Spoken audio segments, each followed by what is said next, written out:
Kalian pernah duduk dan tanya nggak sih sebenarnya, penyakit orang miskin itu apa? Kalian pernah mikir nggak, kenapa orang itu ada yang kaya dan ada yang miskin? Dan mungkin kalau kalian masuk ke golongan yang miskin, kalian pernah duduk dan mikir nggak, apa sih yang bikin kalian jadi miskin dan penyakit apa yang kira-kira bikin kalian jadi miskin? Gue definisikan pakai kata-kata penyakit, karena menurut gue ini adalah memang sebuah penyakit. Sama persis kayak orang sakit, sakit secara fisik, secara biologis. Kalau kalian sakit ya, kalian nggak cek ke dokter, kalian nggak tahu penyakitnya apa, sakitnya di mana, kalian nggak tahu cara sembuhinnya. Dan di video kali ini gue akan bahas, ini penemuan gue ya, selama mungkin 24 tahun lebih hidup, kira-kira apa sih yang bikin manusia itu jadi miskin? Karena dari observasi gue kan kerja udah sekitar 10 tahun ya, dari umur 15 gue udah kerja, ini gue observasi banyak sekali ya manusia-manusia, mungkin sudah ribuan. Dan dari ribuan manusia yang gua ketemu, berinteraksi, negosiasi, dealing ini, gue melihat ada beberapa trait yang bikin karakter trait gue sebutnya yang bikin orang itu justru jadi miskin dan ini penyakit. Dan penyakit yang utama ini gua akan nanti jelasin ya, ini nggak akan seperti apa yang kalian pikirin. Oke, tapi sebelum kita mulai video kali ini, gue pengen kalian sekarang ya untuk ambil kertas ya, buat yang nggak punya kertas bisa di notes di HP kalian. Kalian ambil kertas ya, ambil buku, kalian tulis di buku itu kira-kira 5 tahun dari sekarang. Ya, jadi 2030 ini hidup kalian mau seperti apa? Yang detail, rumahnya mau di mana ya. Misal oke, gue pengen punya rumah di Pondok Indah, gue pengen punya penthouse di Jakarta. Yang jelas, gue pengen punya villa di Bali. Mau tinggalnya di mana tuh yang jelas. Gue mau naik mobil apa? Oke, gue pengen naik McLaren, gue pengen naik Ferrari, gue pengen daily-nya gue pakai Lexus LM. Gue pengen kalian tulis di situ. Walaupun kesannya itu di luar dari apa yang kalian bisa lakukan, tapi gue pengen kalian tulis semuanya di situ. Kalian pengen bahagian orang tua kalian gimana? Oh, 5 tahun lagi pengen bawa orang tua umroh, 5 tahun lagi pengen beliin rumah buat mama. Itu gue pengen kalian tulis semuanya di situ. Di sini gue janji ke kalian, kalau kalian ikutin sungguh-sungguh, semua yang gue omongin, semua video yang gue pernah buat itu kalian ulang 10 sampai 20 kali. Setiap video yang gue sampaikan edukasi gue, itu gue janji dalam waktu 5 tahun semua yang lu ngomong itu akan jadi kenyataan. Tapi lu ikutinnya sungguh-sungguh. Kalian harus pahamin, di video seperti ini gue tuh akan ngomong keras ya sama kalian ya. Keras dan mungkin kasar. Tapi ini bukan berarti gue itu pengen ngerendahin kalian. Kalian harus paham, di semua video gue itu memang didikannya agak keras. Anggap gue sebagai mentor yang kalian gak pernah punya ya. Mentor yang kalian bisa hanya nonton secara virtual. Tapi di sini gue anggap kalian duduk berseberangan di ruang meeting ini bersama gue. Karena gue sayang sama kalian semua. Gue pengen hidup kalian berubah. Gue gak pengen kalian berada di zona nyaman kalian itu. Dan ini memang cara gue personal untuk mendidik orang ya. Gue ngedidik karyawan gue ngedidik semua yang di sekitar gue itu dengan cara yang sama, yaitu keras. Dan gue pengen ngedidik kalian dengan cara yang sama. Salah satu pertanyaan yang paling banyak didatangkan ke gue, gimana caranya gue itu jadi sukses ya kalau misalnya orang tua itu nggak support. Ini gue kasih tahu di sini ya. Gue waktu awal mulai main-main di capital market, gue belajar untuk jual beli saham, kripto segala macam. Bokap gue itu yang pertama ngomong, ini ngapain sih lu judi? Gua malam-malam lagi di depan laptop, dia bilang, "Ini ngapain sih lu judi?" Jawaban dari gua adalah, "Lu tidak perlu untuk minta izin, lu tidak perlu untuk support dari orang tua. Yang lu butuhkan cuman kegigihan lu sendiri, ya, diri lu sendiri." Ketika gua mau coba untuk belajar tentang pasar modal ya gua dibilang gua mau berjudi, ya karena dia mungkin nggak mengerti dan gua nggak menyalahkan dia untuk tidak mengerti. Tapi gua kesampingkan semua opininya, lalu gua beli lagi buku Warren Buffett yang lebih banyak lagi, ya jadi security analysis, gua beli lagi buku-buku ekonomi klasik seperti Adam Smith ya, Wealth of Nation. Gue umur 15 tahun, 16 tahun, Wealth of Nation tuh udah gue telan, udah habis. Gue baca mungkin udah 20, 30 buku baik gue umur 15, 16 tentang investasi dan finansial. Akuntansi gue udah mahir. Gue udah bisa ngelihat di luar kepala ya. Gimana caranya sambungin three statements itu gue udah bisa dari zaman 15 tahun. Itu belum diajarin sekolah, accounting gue udah di luar kepala. Jadi sekarang kalau gue lihat laporan keuangan perusahaan ya, karena udah sekitar 10-11 tahun, gue tuh bisa lihat langsung ini perusahaan tuh kerjanya seperti apa. Ini kayak gue bisa ngeliat dokter gitu loh. Ibaratnya bisa ngeliat aliran darahnya manusia gitu. Gue bisa langsung ngeliat aliran darah bisnisnya nih, uang nih kemana nih. Ya, karena udah 11 tahun itu yang gue kerjakan setiap hari. Gue pelajarin gitu. Sistem finansial dunia itu seperti apa, pemainnya siapa aja, hedge fund yang bangkrut itu kenapa, long term capital management kenapa bangkrut, padahal isinya orang-orang pinter, kenapa Warren Buffett selamat, gue pelajarinya selamat, oh ada cara yang beda, Warren Buffett itu konsentrasi, kalau Ray Dalio itu diversifikasi, mana nih yang bagus, mana yang jelek, itu gue pelajarin dan gue telen, ya jadi opini bokap gue kesampingin, oh anggap ini judi ya lu nggak ngerti gitu. Lu nggak perlu sibuk yakinin orang tua, karena gue yakin kebanyakan dari mereka juga sudah diprogram oleh sistem. Toh hidup mereka yang sekarang itu hasil dari pemrograman sistem tersebut. Jadi nggak ada yang lu perlu lakukan untuk ubah, karena udah tua juga, udah nggak bisa diubah cara pikirnya. Caranya adalah buktikan dan bikin mereka bahagia. Laki-laki itu yang bisa dipegang tuh cuma satu, omongannya. Jadi kalian itu nggak perlu ribet-ribet ya, nggak usah kebanyakan ngomong juga tapi nggak ada pembuktiannya. Yang penting hasil kan, dunia ini tuh cuman peduli sama hasil. Lu bilang, "Oh begini begini begini begini," tapi nggak ada hasilnya, lu jadi sampah aja gitu kan. Cara untuk lu bikin mereka diem adalah lu lewatin mereka. Misalnya bokap lu bilang ini judi, ya gua waktu umur 19 tahun gua udah melewati bokap gua, ya dari semua aspek finansial dan lain-lain. Jadi dari situ udah nggak bisa diomongin lagi. Ya udah, gua tinggal sendiri, gua hidup sendiri, gua jalani hidup sendiri. Nah di sini gua akan mulai masuk ya ke penyakitnya ada apa aja, menurut gua ada 4 ya. Ada 4 penyakit kenapa orang itu bisa miskin. Yang pertama itu bodoh. Ini kan gue sering banget ngomong, dulu itu gue salah ya, sebenarnya bahkan tahun lalu 2024 ya, gue itu juga salah mikir tentang ini. Gue mikir kebanyakan orang miskin itu karena bodoh. Tapi akhir tahun gue inget banget sebelum ganti ke tahun 2025, gue tuh banyak refleksi. Gue mikir gitu, dari gue ngeliat karyawan gue bahkan nggak usah gue sebut ya namanya siapa karyawan gue tahu yang 10 tahun lagi jadi, siapa yang 10 tahun lagi bakal hidupnya tetap sama. Karena ada dalam 4 faktor ini gitu dan semua yang gue lihat di hidup gue dari dulu dari kecil gue ngeliat tetangga gue tuh tahu yang mana bakal mungkin 5 tahun lagi rumahnya akan renov jadi bagus karena pekerjaannya dan lain-lain. Gue itu tapi gue nggak pernah bisa dissect jadi sebuah rumus, apa sih yang bikin orang tuh jadi kaya, apa yang bikin orang jadi miskin. Ini 4 penyakit ya, yang pertama itu bodoh, yang kedua itu malas, yang ketiga itu penakut, dan keempat arogan. Bodoh, malas, penakut atau pecundang, dan juga arogan. Bodoh ini ternyata nggak terlalu banyak. Gua kan sering banget kan dengar gue bilang, "Oke, orang yang miskin itu pasti selalu bodoh." Gue salah di situ. Bodoh ini menurut gue kecil, 1% ya. Dari manusia yang miskin itu cuma 1% yang bodoh. Karena rata-rata dari kalian yang nonton itu nggak bodoh. Yang kedua, malas ya, dan penakut. Malas dan penakut ini mungkin sekitar 9% dan 90% itu arogan.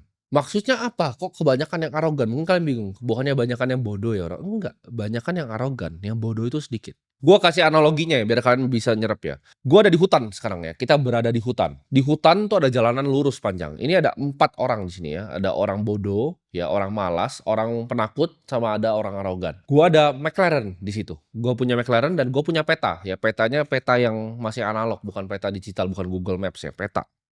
Di situ gue kasih titik X, di mana gue bilang di X itu ada 1 kilo emas, ya. Ini semua 4-empatnya miskin beneran nggak punya duit, ya. Orang bodoh, orang malas, orang penakut, sama orang arogan ini. Orang bodoh, ya ketika gue kasih ngomong seperti itu dia akan ngomongnya apa? "Oh, ini mobil terlalu kompleks, gue buka pintunya aja nggak bisa, entar gue jalan gimana? Nggak bisa lah, gue nggak bisa lah naik McLaren, gue bodoh gitu, gue nggak naik McLaren." Nah, tapi menurut kalian kalau gue tanya ini, gue random sampling ke 100.000 yang nonton ini, berapa banyak yang kira-kira begitu? Yang, "Ah nggak ah, gue nggak bisa naik ini." Sedikit, makanya gue bilang tadi cuman 1% yang bodoh, yang malas. Orang malas dia akan baru lihat petanya, dia akan pikir, "Anjrit ini jalan jauh banget loh. Ini jalan bisa kira-kira 3 bulan loh gue di jalan." Ya tapi gue bilang, ada emas loh 1 kilo di ujung jalannya. Ini gue kasih uang buat bensin, ini gue kasih uang buat lu cari makan juga," gitu loh. Itu 1 kilo tapi. Orang malas akan ngapain? "Aduh males ah, ini jauh banget," gitu loh.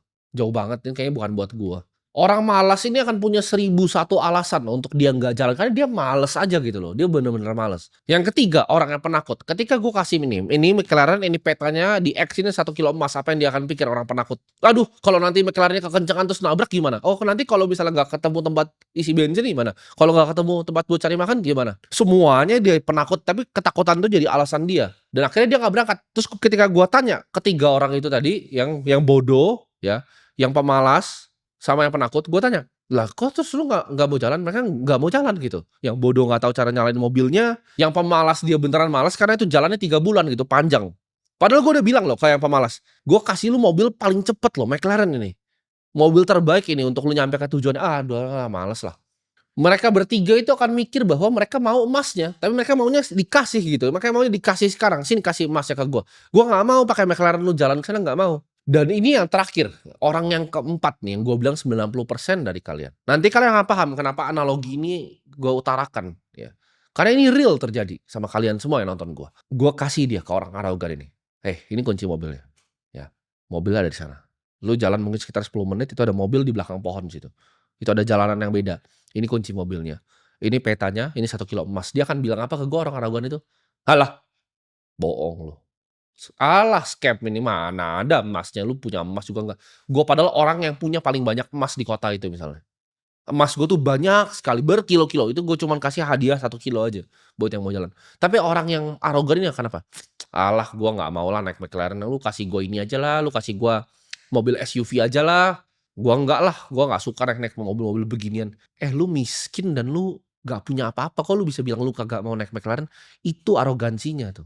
"Oh, gua mau naik SUV aja, ini bukan mobil tipe gua nih." Tipe lu tong sampah gitu loh. Lu searogan itu lu pikir, "Oh, ini orang bohong nih." Iya.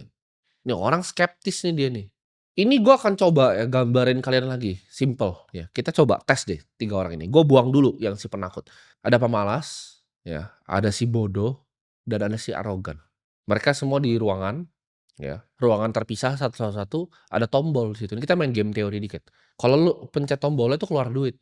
Menurut lu orang yang bodoh akan ngapain? Dia akan, keluar duit gitu loh. Jadi sedikit yang bodoh itu terus miskin, kadang dia akan tahu-tahu pencet tombol, dia kayak, "Oh, gue pencet ya tombolnya keluar uang keluar uang keluar uang."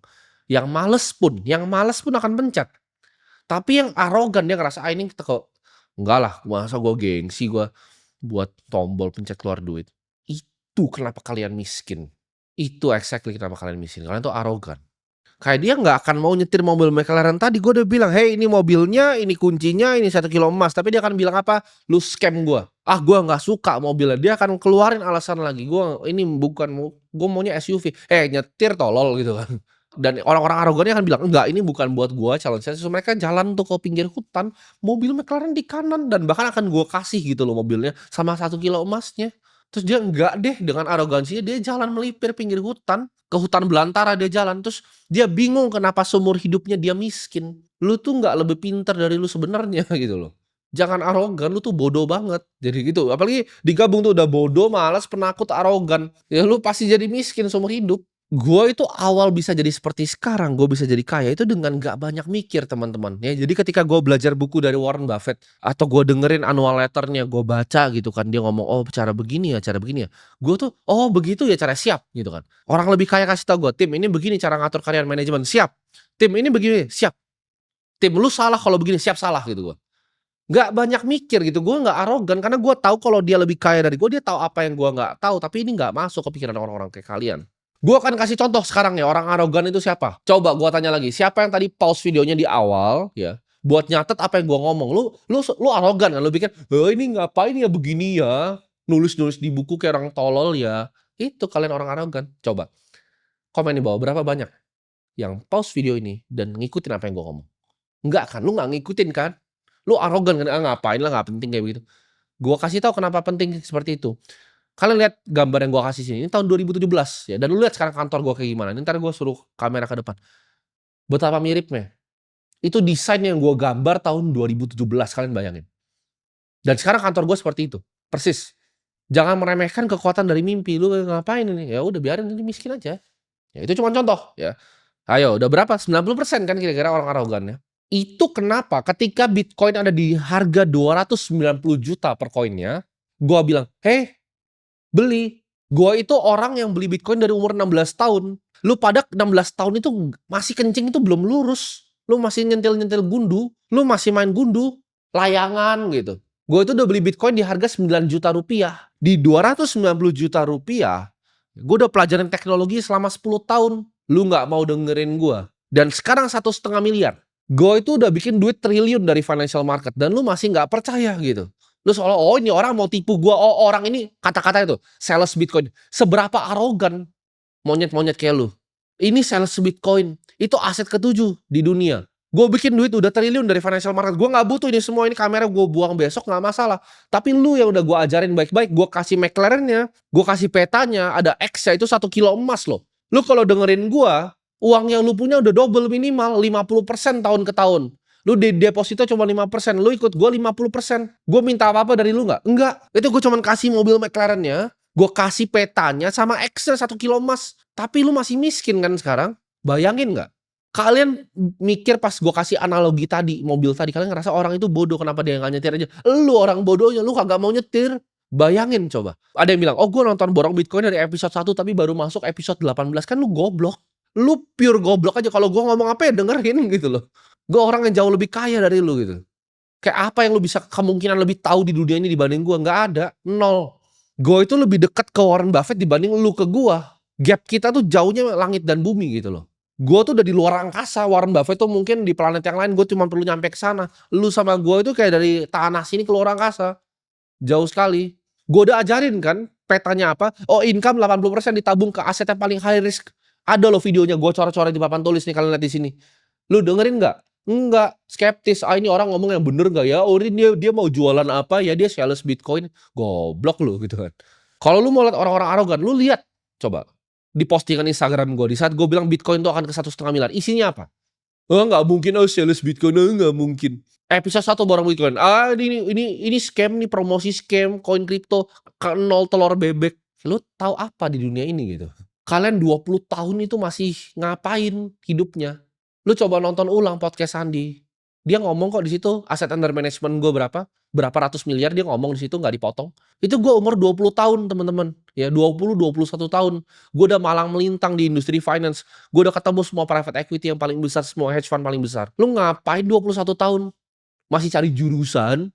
Kita itu bukan manusia yang sama. Dan lu bisa dengan arogannya bilang, "Ah, nggak ada emasnya lah di X-nya," gitu kan. Gue udah buatin sekolahannya, lu mau belajar ada akademinya gue buatin. Masih, "Oh, ini mau jualan." Seberapa arogan lu. Gue udah bilang berkali-kali, lu mau kaya, lu bisa cari gue. Lu mau sehat ya jangan cari gue. Lu mau happy jangan cari gue. Tapi kalau lu mau kaya, gue bisa kasih tahu lu petanya. Gue bisa kasih lu mobilnya petanya sama emas di mana. Gue nggak janjiin lu bisa jadi triliuner kayak gue. Nggak gue janjiin. Tapi gue janji hidup lu bisa jadi lebih baik. Kalau uang lu 50 juta, itu 100 juta. Lu bisa pakai untuk yang lain. Kalau uang lu 100 juta, itu bisa jadi 200 juta. Lebih baik kan dari nol kayak sekarang kan. Jadi kalian bayangin itu seberapa sulit yang gue lakukan di sini. Ibaratnya 100.000 misalnya nonton tuh 300.000. Itu semuanya gue kasih McLaren, gue kasih kunci sama gue kasih X-nya gitu. Mungkin ada yang nabrak nggak di jalan? Kayak misalnya gue bilang nih, oke, episode 1 sampai 20 baru Bitcoin. Gue tuntun itu petanya gitu loh. Itu roadmap-nya, itu petanya. Ada nggak yang jual di 70.000 ngerasa itu kemahalan? Oh, Bitcoin di 1 miliar udah terlalu mahal. Saya jual karena saya pintar. Itu mobilnya nabrak. Terus lu nyalain gue ketika semua 300.000 ini mobilnya nabrak, nyalain gue. Itu seberapa sulit yang gue lakukan sini untuk mengedukasi orang-orang bodoh seperti kalian gitu. Sulit ya, udah bodoh, arogan lagi. Itu udah kombinasi yang paling mematikan di dunia ini. Kalian bayangin nggak? Kalian coba cek deh di borong Bitcoin gua ya, di episode-episode yang di harga Bitcoin 1 miliar, 1,1 miliar. Itu banyak sekali yang mau jadi expert finansial. Oh, ini target price akan ke sini, ini akan break support resistance. Tai gitu. Genteng atap lu benerin dulu. Lu nggak usah ngajarin gua gitu loh. Bitcoin akan kemana ini kayak gimana. Enggak, lu nggak ngerti. Gue 21 pegang ratusan miliar kok. Lu nggak ngerti gitu financial market. Ini tuh udah kayak apa ya? Lu ibaratnya kayak pemain basket gitu. Bola tuh udah lengket sama tangan gua. Gue tuh bernafas tuh tahu besok market kemana. Lu mau tanya gua semua 900 perusahaan listed di bursa, gua tahu perusahaannya apa. Lu mau tanya gua semua saham kuantum komputer di Amerika, gua tahu. Gue yang tahu pertama ketika ada perusahaan yang nyelesain tipe 1 diabetes ya. Dan gue beli sebelum naik 190% saham biotech di US. Lu nggak paham, lu tahu belinya pun dari mana kagak ada gitu. Lu kenal broker di luar juga kagak. Lu nggak gue, oh ini break support resistance karena lu baru nonton di YouTube tutorial technical analysis gitu. Ilmu lu masih, gue balik lagi ya, gue ingetin, gue bikin video ini gue bukan mau ngerendahin kalian, gue mau sadarin kalian untuk jangan ya. Jangan kita di sini jadi orang yang arogan. Jangan kita di sini jadi orang yang mikir kita lebih pintar dari semua orang, enggak. Gue pun selalu belajar, gue selalu belajar sama fund manager yang lebih jago dari gue. Ya mungkin pegang duit udah 50-70 triliun gitu. Gue belajar gitu, gue dengerin apa yang mereka omongin tuh apa, cara ngeliat market seperti apa. Jadi kalau udah tahu, ya salahnya di mana. Udah tahu, oh gue nggak boleh jadi orang yang arogan. Ketika gue ngomong nanti, oh ini begini ya caranya, siap aja udah, nggak usah banyak pikir gitu.